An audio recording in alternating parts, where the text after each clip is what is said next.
Anderson Tendulkar ట్రోఫీలో భాగంగా over వేదికగా జరిగిన 5వ టెస్టులో టీమిండియా 6 పరుగుల తేడాతో చరిత్రాత్మకమైన విజయం సాధించింది. ఆఖరి వరకు ఉత్కంఠభరితంగా సాగిన మ్యాచ్లో ఇంగ్లాండ్ జట్టును ఓడించి సిరీస్ను 2-2తో సమం చేసింది. అయితే ఈ మ్యాచ్ అనంతరం మాట్లాడిన భారత కెప్టెన్ శుభ్మన్ గిల్ ఈ విధంగా చెప్పుకొచ్చాడు. ఈ సిరీస్ అశాంతం 2 జట్లు అద్భుతమైన ప్రదర్శన కనపరిచాయి. ఈ మ్యాచ్ 5వ రోజు విషయానికొస్తే ఇరు జట్లకు సమానంగా విజయ అవకాశాలు ఉండేవి. ఎవరు గెలుస్తారో అంచనా వేయలేని పరిస్థితి. ఎవరి వ్యూహాలు వారికి ఉన్నాయి.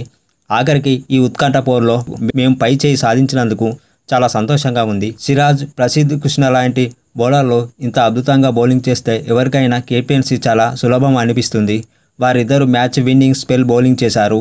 పాత బంతితో మాకు ఎటువంటి సమస్య లేదనిపించింది. బంతి 2 వైపులా మంచిగా మూవ్ అయింది. అందుకే కొత్త బంతిని తీసుకోలేదు. అయితే ఆరంభంలో కొంత మాపై ఒత్తిడి ఉండేది. కానీ గెలుస్తామన్న నమ్మకం అయితే మాకు ఉండేది. వారిని ఒత్తిడికి గురి చేయాలనుకున్నాము. ఒత్తిడిలో ఎటువంటి జట్టు అయినా తప్పిదాలు చేస్తుంది.